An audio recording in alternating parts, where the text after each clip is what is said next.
What's up, Periscope? Ty Crandall here with Credit Suite, and to further decode, it was weird, it was too close. We're going to further decode the business credit building process. So today, we're going to talk about what we've got here on the whiteboard is the second step of building your business credit. Now, last week we talked about the first step, which is building credibility. We talked about setting up your business credibly. So what you put on your applications reflects that you're a highly credible business and gives you the chance of getting the most amount of money. Hey everybody, what's up, Pretty Washington? Welcome everybody. Welcome Cast Services. I appreciate everybody coming. I appreciate the loves. I appreciate the shares in advance. So, to bring you up to speed, we already talked about business credit. We've talked about the benefits of business credit. We've outlined the 5 steps to building business credit. Hey, Prince, welcome. So today, we are going to talk about getting set up with Dun & Bradstreet, Equifax, and Experian. Getting your DUNS number. Checking to see if you have credit established with the reporting agencies now. Get credit monitor getting credit monitoring if you choose to do that. I'll show you what it looks like when Dun & Bradstreet communicates with you. I'll show you what it looks like when you get your DUNS number. We'll talk about time frame to get your DUNS number. All that cool stuff. So to kind of give you a refresher of where steps to build credit for your EIN number that's not linked to your social. As a refresher, remember we're talking about this guy right here. We're talking about not you building a credit report under your social. We're talking about you building a separate credit report under your EIN. We've talked about the benefits. I'm not going to go through and refresh those. There's a lot to say. Then we talked about the first step in business credit building last week. How to set up your business credibly. If you're even going to think about getting a loan or thinking about getting credit, there's things you just need to do. And those include having a business address or a virtual address, a home address at last resort, but no UPS address for sure. Getting a business phone number. A voice over IP will work. We talked about that. Getting your number listed with 411. Getting a toll-free number to fax number. You can do all those things with a company like RingCentral. You need to have a website on that application and a professional email address. Nowadays, you can get a professional domain and email for about $12 at a place like Google. Again, as a refresher, you don't want to use party due to Gmail, no AOL, none of that. It needs to be a professional email address. Like ours is info@creditsuite.com. For example, your business name, you need to make sure that your business name is available in your state. Try to stay away from high-risk industries. And again, just a refresher here as people come in before we get to the second step. Remember, if your business name reflects the fact that you're in financial services or real estate or another high-risk industry, that alone can get you an automatic denial, which is not what we want. We want to get you approved. Setting up your entity, remember, any entity can build business credit, but these two give you the best chance of separating your liability, a corporation or an LLC. Okay, so if you're not a corporation or LLC, you are the business. So you'll always be liable for what happens with lawsuits and default on credit and all that kind of stuff. Thank you. Appreciate you coming in. I appreciate that little cool icon with the thumbs up. Making sure you have any licensing you may need for your business, making sure that you're listed congruently online, using services like SignUp, as somebody suggested last week, Yext is who we use, all those type of things. Remember, for one reason, well, really for a couple different reasons, but the main reason is that you're not giving them your social. You're not letting them pull your personal credit. So the only thing initial vendors have to go off of is what's on that application. They make the entire lending decision based on what's on that application. So your application, especially in the beginning, has to reflect that you're credible because they don't have any other information on you. You haven't yet done, and we may be able to check the business here in a little bit, but what we're going to do is we'll do that when we talk about getting into reports and stuff like that. But they don't have any other information about you. So if they don't have a credible application, the problem is that you can get denied because they don't have your EIN credit. It's not built yet. They don't have your personal credit. And so all they have to go off of is what's on your actual application. So today we're going to talk about the second step, which is whiteboard's pretty short on this. Business credit reports, okay? You need to make sure that you see if you have business credit with the reporting agencies now, and you also need to make sure that you fix any derogatory items on your business credit report. So we'll talk about that right now, how to get up, set up, and how to actually dispute any derogatory items. Now, you can go to creditsuite.com/reports. And if you went to that page, then what you'd actually see is this page right here. And on business credit reports, we're just giving you short links to the reporting agencies. And we'll talk about all three of these right now. Now, this is for consumer credit reports. You don't need that. But these are the three reporting agencies you're going to want to get business credit reports with: Experian Commercial, Equifax, and D&B. And just hey, welcome, Bayrar. Welcome, man. First day on Periscope. You're probably finding all kinds of cool stuff. So this is what matters. What matters is that you check to see if you have information with these three reporting agencies and start building it if you don't. So let's start with D&B to get going, okay? So if you just click here, all you're going to do is just go to a place where you can actually get your DUNS number, which is the first step in getting set up with Dun & Bradstreet. Now you can also go to Google like I did right here and type in free DUNS. And your free DUNS number is going to pull up a link right here where you can get your free DUNS number. Now, your DUNS number with Dun & Bradstreet is absolutely 100% free. You do not need to pay for this. But when you do this, and I'm going to show you some emails, what's going to happen is the customer, they're going to try to sell you a package. They're going to try to upsell you a package to get your DUNS number faster and to get many other things. Now, if you typed in get your free DUNS number, this takes about 30 days to get it. If you were to type in here that you're a contractor and you need your DUNS registration, that comes in less than a week oftentimes. So if you don't want to pay them to expedite, if you went to this link, you get it very fast compared to getting your free DUNS number. Now, to give you an idea where I am, remember, all I did here was I just went to Google and I typed in free DUNS number, and right here I see a link, dnb.com free DUNS number. And once I search there, I come right here, I go to get started, it gives me options. Okay, and what I'm going to do is if I'm going to choose this is going to take about 30 days unless I pay them for their actual credit building services. This will come in about a week or 2 weeks. So this is a pretty lengthy process. I mean, I'm not going to enter all this information, but I can tell you that to enter all the information to get set up with them takes about 5 minutes to go through, but it's 100% free. Now, once you've done this, once you come in, what happens is these guys start to email you. Now, I like James. I've spent a lot of time talking to James. He's a really good guy. Here's his email address. If you do want to contact at D&B, James is straight up, man. I mean, he shot me nothing but accurate information. I've heard some horror stories about some of their reps, but the only experience I've had directly talking to somebody from there was this James Minato, and he was nothing but courteous, really nice call, taught me some stuff I didn't know, and gave me a lot of legitimate information. Maybe because he knew my website, saw our website, saw we were in business credit, I can't account for that. So what happens is these guys will start to send you these kind of emails.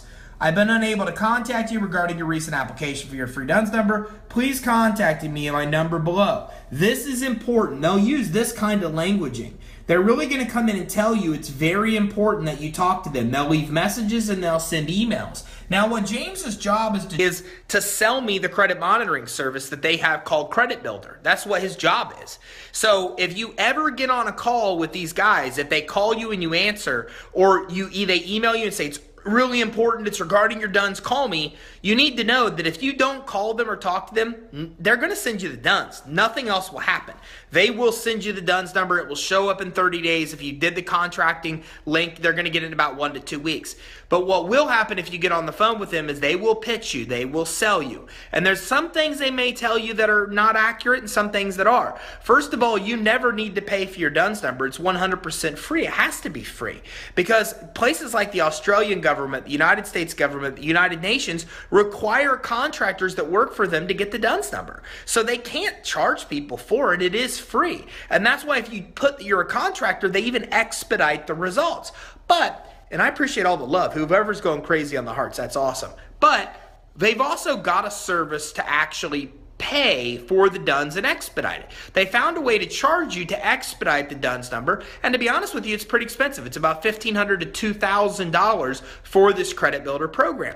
And to do so, they'll tell you that you'll get your DUNS faster, which you will unless you put the contractor link. Then it's about the same time frame. Even if it is faster, it's only 1 to 2 weeks faster than just waiting to get the free one, so keep that in mind. And they also may tell you that in order for your credit profile to be active with D&B, that you have to pay for the credit builder. That's not accurate at all. And I'll show you why. next week, which is you get vendor accounts. If you went to you will report to D&B, and your credit profile automatically gets activated with D&B. So they will tell you that's not true, but it's 100% accurate. If you get any accounts like this that report to D&B, you get the account, buy stuff, pay the bill, they will report to D&B. D&B will automatically activate your credit profile. That's how it works. So you don't activate your credit profile with D&B. I don't care if they tell you you do. And if you get on the phone, they will, because they're sales reps. Their job is to sell you the Credit Builder program. So just keep that in mind. You don't have to pay if you're done. It's 100% free. I just showed you how to get it for free. I just showed you how to get it in the same time frame that you're going to be able to get it from them if you get their Credit Builder. And don't ever think that you have to pay them money to get your credit profile activated. It's not true. That being said, Credit Builder isn't a bad program. You know, you basically take accounts you already have and you add it to your Dun & Bradstreet credit report. It actually can work well if you do it right. There are some glitches to it. You know, one glitch is the fact that, you know, there's only a lot of accounts they won't let you report, your utilities, your rent, your bank credit cards, stuff like that. None of that stuff can be added, bank references. And sometimes I've heard that it's hard to get D&B in touch with the person that you need to verify the information for it to show up on your business credit report. So it could be a lengthy time process. I've heard the other side too. I've heard other people have good success and get items quickly put on their business credit report with D&B and start moving on to getting store credit very quickly. So it can work in your favor if you have a lot of accounts that may be able to report to them, but it's $1,500 to $2,000. So just keep that in mind. You know, whatever you think about that. But D&B, again, your DUNS number is free. I just showed you how to get it for free, and you do not need to pay them for the Credit Builder programs. What would you say is some of your pros and cons using a company versus your system? And I think you mean D&B's Credit Builder program. And I'll kind of give you a rundown of the pros and cons. You know, it just depends. I mean, if D&B can really take trades, and let's say you have somebody that's real easy for D&B to get in contact with, you have 10 of those companies, 5 of those companies, you know exactly who they are, you get Credit Builder, you have those people added to your credit report, it actually can give you faster results than building vendor credit, without a doubt, if it all goes perfectly as planned. If it doesn't, if you don't have a bunch of accounts to add to your report, if they have a hard time getting in touch with people, like let's say you want to add Quill and they can't get in touch with Quill, well, that could be a problem. You know, so it kind of depends. It's a roll of the dice there. It could work in your favor to save you 30 days or so to bypass the vendor account step, but it's a risk you're going to take, because if you have a hard time with them reaching your funding, your sources you want to add, then it actually will make it longer. It won't expedite it.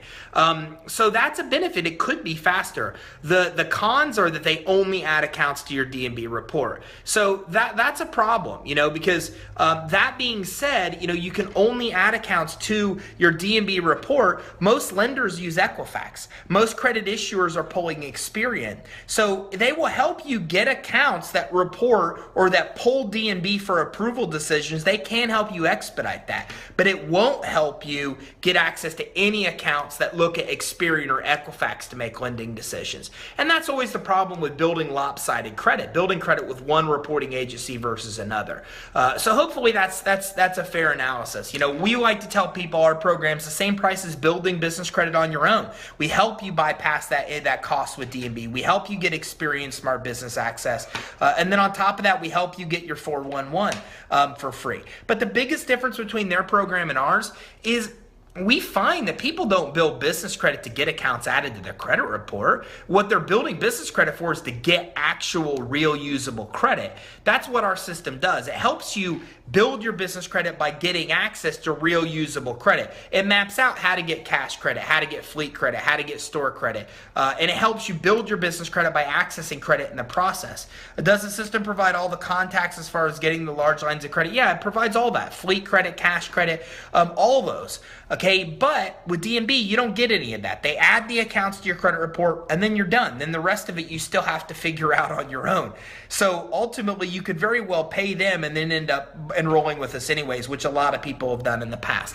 So that's the biggest difference, I think, is that with D&B, they're going to add accounts you have to only your D&B report. We help you build business credit by getting real credit you can use, adding it to all of your reports, and that's what we find people really want, is access to real usable credit. Hopefully that's a fair analysis. So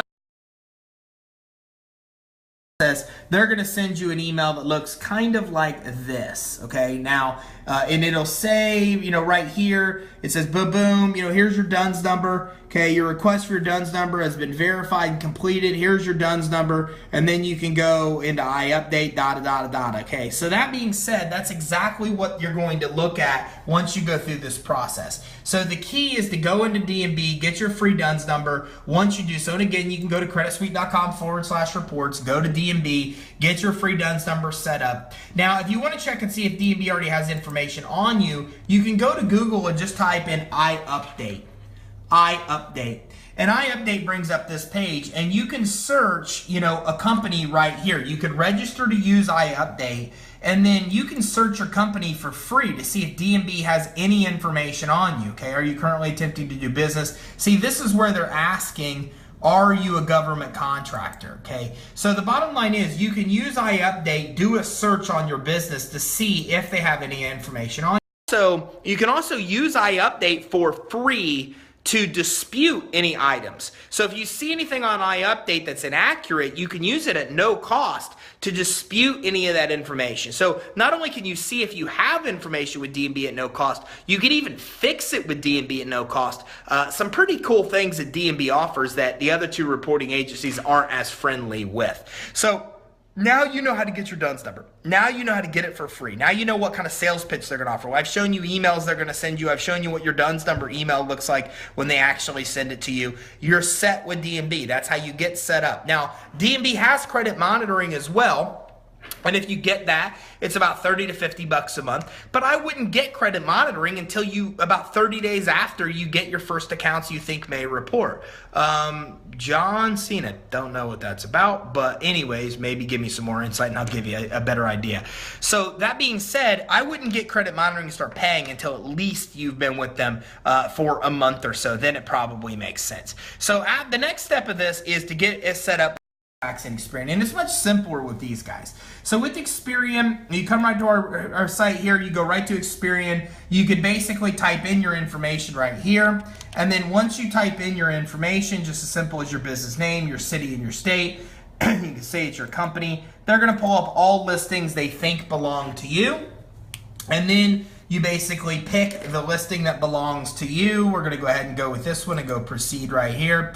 And then once I go click proceed, which is our business address, then it offers me these options. And you can see exactly how much it is for a credit report, where it varies from about $40 up to about $150. This gives you a comparison of your reports. Now, again, you're going to have to pay for this first report if you want to see what's on your Experian report. And once you enroll for their credit monitoring, then you can dispute items on your Experian business credit report too, right through their credit monitoring. Okay, so that's exactly how you do it with Experian. You enter your business name, address, boom, and it pulls it up. Now, again, what's important to note if I go back a step is that just by coming in here and typing in the name and the city, I can find out if I have a record with them already or not. So if anything pulls up for you here, as it did, and I click proceed, then you're going to know they have some record on you. And that's important because what happens with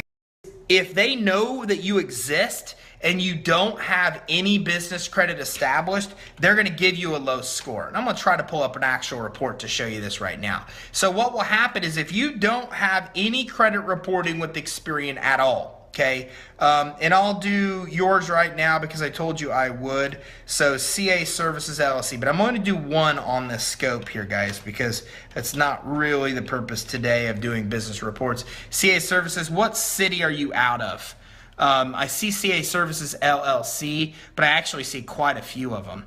Okay, guys, we're not going to do a ton of these, so I'll do one other one's McAllen, Texas. Okay, so McAllen, Texas. So hit me back up in a second, whoever just asked me that question, and I'll do yours too, and we'll look and see. And then that's it. We're only going to do two because I don't have a bunch of time to go through a bunch of reports today. So that being said, here's your actual Experian report right now. 69 score, $3,700 high credit recommendation, and it looks like you've got a couple accounts reporting. I see a packaging account here, which could be Uline, and then you've got a $700 credit card balance or a limit of $1,100. That's hurting your score. It would be higher if you paid that balance down, and that's about the only information. And there's some inquiries here, but not a lot. So not a lot to show there. What I'd like to do is I want to come in and see if I could actually show you guys a JF Transportation Nashville, and I'm only going to do this one, J.F Transportation in Nashville.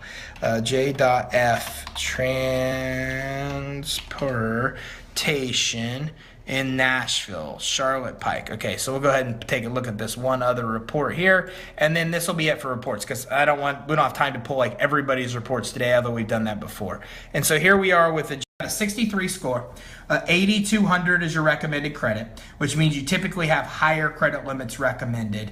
Okay, and then we've got here, you've got two financial services account, a packaging account, and 2 credit cards. Your score would be higher if you paid this balance down, but because you have a $2,200 limit, guys, because this has a $2,200 limit, you're seeing an $8,200 recommendation of credit. So the key to business credit is to get higher limit accounts like this. And when you get higher limit accounts like this, that even $2-3 grand will start getting you recommended for $8,000, $9,000, $10,000 worth of credit. And for those of you guys that aren't too sure about business credit, this is somebody that's basically been open 1 year, is already being recommended for nearly $9 grand in business credit, has a pretty good score. The score, as you can see here, would be higher if you paid that account down. Number of recently reported, so they're all new, which isn't a bad thing. The length you've had credit profile, which isn't bad. I have fleet cards, Chevron, and Valro. Okay, that could be because they're saying financial services, packaging, credit cards.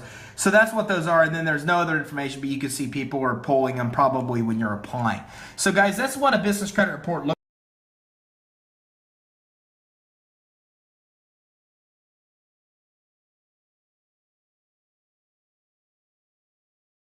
to come on here, so went ahead and got those done. Remember, guys, if anybody wants their business credit reports pulled, just go to creditsuite.com/consult. No problem. I told you I'd get it done. And at creditsuite.com/consult, we'll pull your Experian report, go over it with you. We'll give you a copy of your credit safe report. No problem, Chase Andrew Jackson. I appreciate you coming on. Okay, so that being said, I wanted to actually try to show you a lower score. And this is somebody here that doesn't have, well, this is actually a perfect example. So I'm going to give you this person's example. Well, actually, I'm going to tell you this. I'll tell you a story here. It's kind of funny. So this is somebody that actually responded to a Facebook ad that we had. And they said, business credit's a scam. It's not legit. It's not crooked. And we showed them links to SBA and NASDAQ and, you know, Experian, Inc., Entrepreneur. We've got a page just for people that don't know enough about business credit to see how legit they are.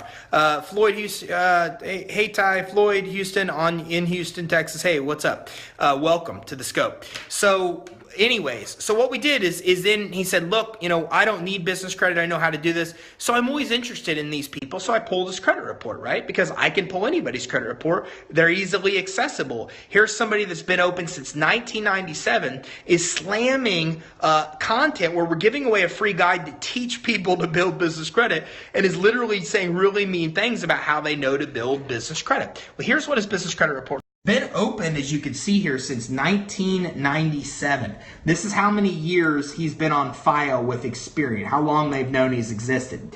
He has a 20 score, and $1,100 worth of credit is always being recommended for. Okay, and this is why. There's absolutely no positive accounts reporting whatsoever. Now, this person actually has one negative account here, a tax lien filed. But if they didn't have any derogatory items, the credit score would still be about a 29. So the bottom line is, for you to have a score of 20 to 30, all they have to know is that you exist. Now, guys, this is a good lesson here. This person's been established since 1997, is only being recommended for $1,100 in credit. because he thinks he knows it all, right? He thinks he knows how to build business credit. And as a result of that, what's up, James? First day on Periscope, welcome. And because he thinks he knows how to build business credit, he's not taking the steps to do so. He's being recommended for no credit. His scores are bad. His ability to get loans of business credit is severely inhibited. Very different than the one we saw with a few accounts where people are already being recommended for $6,000, $7,000, $8,000 1 year in business. Okay, so big difference. We just looked at a report where somebody's been in business 1 year and is being recommended for $6,000, $7,000, $8,000 in credit. And here's a company that's been around for 20 years and they're only being recommended for $1,100 because they have no business credit established. So even if you have no business credit, guys, you're still going to have low scores of 28 or 29, and that alone will get you denied for business financing. So when you come in here to do this search with Experian, as I showed you, where am I here?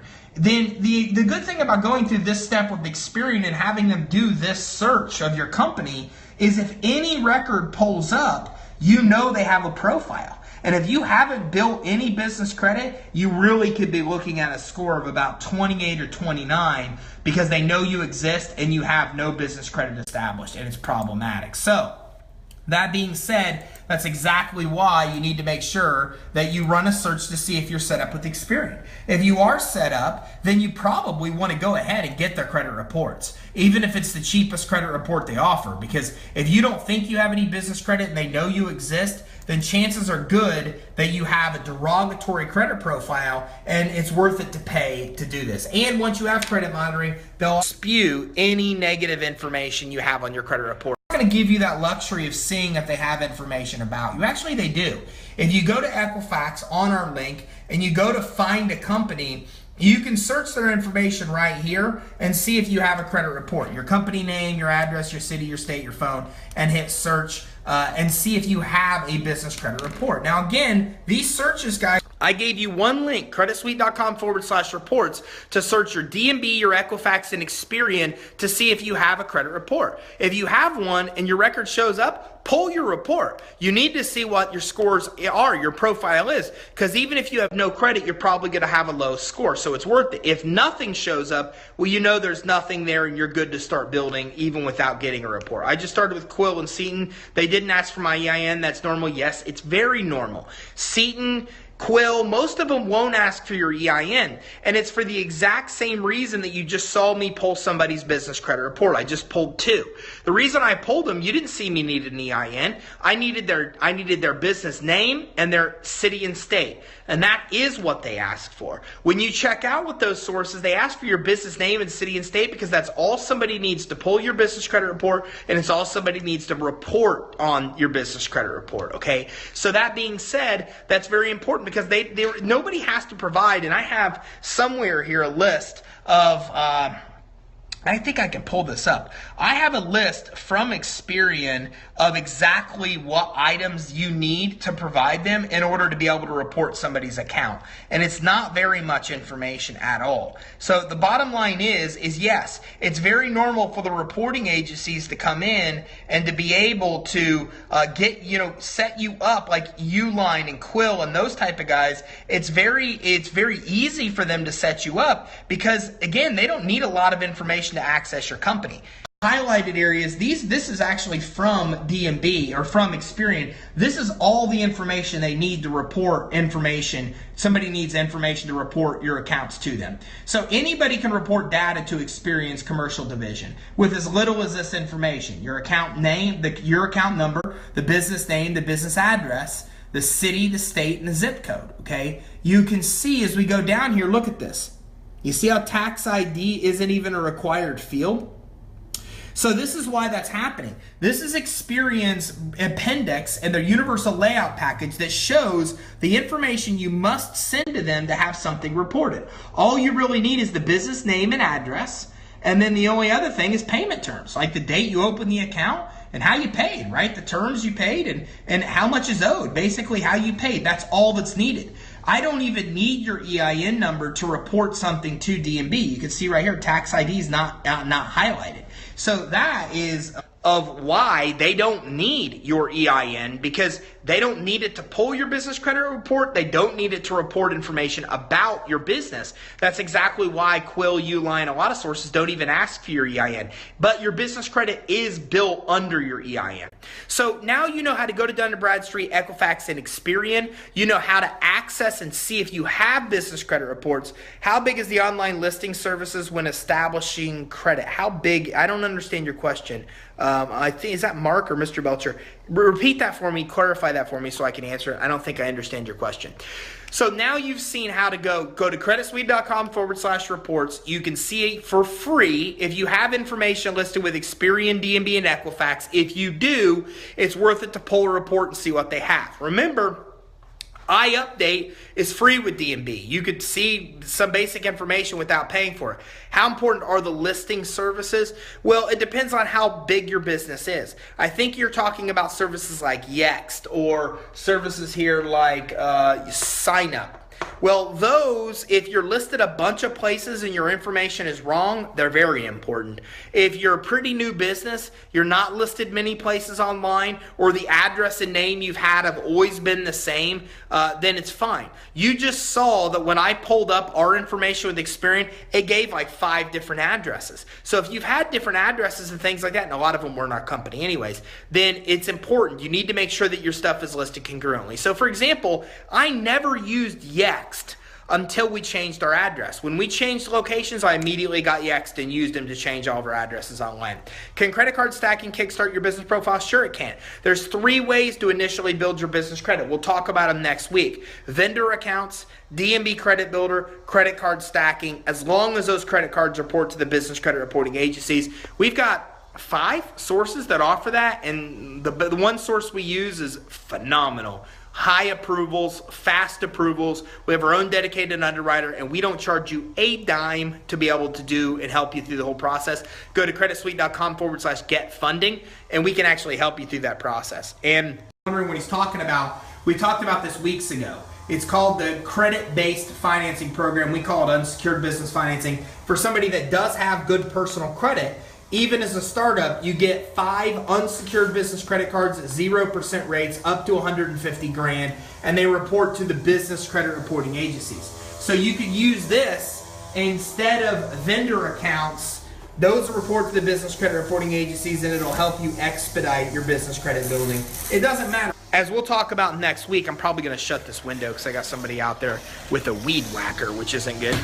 I'm in Florida, so we can have the windows open because it's beautiful. Do the banks check personal credit when setting up a business bank account? No, they do not. Remember, guys, nobody can pull your personal credit without a social. I don't think the bank account usually does want a social, but they do not pull your personal credit at all. But they will check systems. So it is a credit reporting agency if you think about it. So if you've ever defaulted on a bank account before, it can be problematic, but not usually on a business account. If you've defaulted on a personal bank account, it usually won't affect your ability to get a business bank account. But they do have a system called check systems, and check systems, they will check to see if you've defaulted on a bank account before. This is especially true when you get a personal bank account. If you defaulted on a personal bank account before and you have negative balance, you go in check systems, and it inhibits your ability to get a personal bank account. Hopefully that helps. So, wow, a lot of stuff we dove into today. creditsuite.com/reports. Search and see if you're set up with D&B, Equifax, and Experian. If any of them have information on you, it might make sense before you start building your business credit report to go ahead and pay for a report to see what information they have or if you have a bad score. If you have negative information, through D&B's iUpdate service, you could dispute that negative information. Through Experian and Equifax's online credit monitoring services, you could dispute your information. Now you know how to get your credit reports, you know how to get your DUNS number, you know how to get your DUNS number for free, you know how to avoid the fees with D&B if you want to, you know how the credit builder program works, the goods, the bads, all those other type of things. We've looked at actual business credit reports. You know you don't need your EIN when you apply for a lot of credit because you've seen from Experian's guidelines that they can easily let people report to them without the EIN. How many vendor sources do you recommend to start out with? As many as you can get. The bottom line is the more you get in the initial step of credit, the faster those items are going to report. Don't get me wrong, if you get 10 sources, they don't report faster, but If you get 5 sources, and let's say Quill only reports quarterly, well, do you really want to wait 3 months for that to report? No. How do you prevent that? Get 10 sources. Of the 10, 3, 4, 5, 6 of them are going to report. So my recommendation, the vendor credit source, is always to get as much as you can. It helps expedite your business credit building. And if you have good credit or a good credit guarantor, well, then go to creditsuite.com/get funding. We don't charge you anything to do this kind of funding. We'll send you the lender. They do charge fees, and it varies based on risk. And now you can get cash credit cards with a personal guarantee, but they report to the business credit reporting agencies, and you can get those in lieu of vendor accounts, which will expedite your business credit building. So a lot of stuff we dove into today. We've looked at business credit reports. We've looked at reports with very little to no credit. We've looked at experience requirements for information to be reported to them. You now know how to get your DUNS number for free. You know how to check and see if you have data with all 3 reporting agencies set up. You know how to dispute it. A lot of stuff we've covered. I'm probably going to answer any final questions, then get everything wrapped up. Thanks for the loves. What does the SIC stand for? I'm not sure what SIC actually does stand for. It says industry, something industry, but I'm not actually sure what SIC actually stands for. But the SIC code is your industry code. I think it's industry code, but I don't know what the S is, so I'm not really sure. You got me stumped. I'll actually look that up right now. Let's figure that out together, and I'll figure that out. But now you know how to do a lot of stuff that hopefully you didn't know, or hopefully you did know before you came in here. And I'm going to actually look that up because I forget what SIC stands for. I think it's something industry code. Standard Industrial Classification is what it is. There we go. Look at that. See that? Google is. Google helps me get knowledge when I do not know.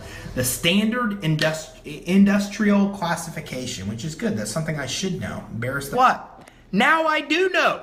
Because somebody asked me an awesome question that I didn't know the answer to, and I was able to figure it out. So listen, I appreciate you all tuning in. We'll be back here next Wednesday at 4 o'clock, and we're going to dive into the 3 ways to establish your initial business credit. Vendor accounts, credit card stacking, and then we'll also talk more about D&B's Credit Builder. And they use that SIC to make limits. They don't use the SIC to make limits, but it can affect your ability to get money. So when they recommend credit, one of the reasons your score could be lower is based on your SIC code or the industry that's high risk. So that's what happens, is if you're in a high risk industry or a high risk SIC, then what happens is that can affect your score, and your scores can affect how much credit you're actually recommended for, which is why you want to try to choose a neutral SIC. So for example, we help companies build business credit financing, but we're really a software company because we do it through software. So we have a software SIC, which makes us lower risk. A million thanks, no, Pretty Washington, thank you. So even though Credit Suite is in our name, we still get around it because our SIC is actually a software company. And so because of that, it doesn't affect our ability to get financing. So just something to consider. You're awesome. Thanks. Thank you. You're awesome. So I'm going to wrap this up. Thanks everybody for tuning in. Next Wednesday at 4 o'clock, 3 different ways you can actually start your business credit accounts, how to get cash credit, vendor credit accounts, D&B's Credit Builder. We'll decode it all. So I look forward to seeing you there. Is consulting low risk? Yeah, it is low risk. And again, maybe what we'll do, if you remind me next week, is I'll pull up about 50 what are high risk industries. High risk. This was not quote high risk industries. So I'll pull up a whole list of industries. As a matter of fact, if you haven't already, go to info@creditsuite.com, email us there, or go to creditsuite.com/Periscope. You can get a free guide. You'll be on our list to get our email, our webinar invites. We're doing a webinar next Tuesday that maps out the exact step to build business credit in depth, the new way for 2017. We actually go through a bunch of industry restrictions there. But if you remind me next week, I'll pull those slides up and I'll actually show you a bunch of industries that are considered to be high risk. I'll show you industries that'll get you turned down just because you're in the industry, and I'll show you industries that will lower the amount of money you're going to get approved for, and that'll help you choose the best SIC. We'll dive into that next week. Thanks everybody. I look forward to talking to you all next week at 4 o'clock when we'll be decoding how to start building your business credit using vendor credit accounts, cash credit accounts, D&B's Credit Builder. I look forward to seeing you all then. And don't forget, if you're not already on our list, then actually you can get there right here. 855-982-1820. That's text the word tips to 855-982-1820. No, thank you. I appreciate you coming today. Or go to creditsuite.com/Periscope and get on our list, and then you'll get when we do live webinars, which we're doing one next week and then the week after as well. And then 2 weeks after that, we're doing one on how to get credit lines. So those are about hour-long sessions, and sometimes they go live on YouTube as well. Look forward to talking to you all next Wednesday at 4 o'clock, where we decode the third step of building business credit, which is how to get initial credit accounts on your D&B credit profile. Thanks, everybody. Have a great day.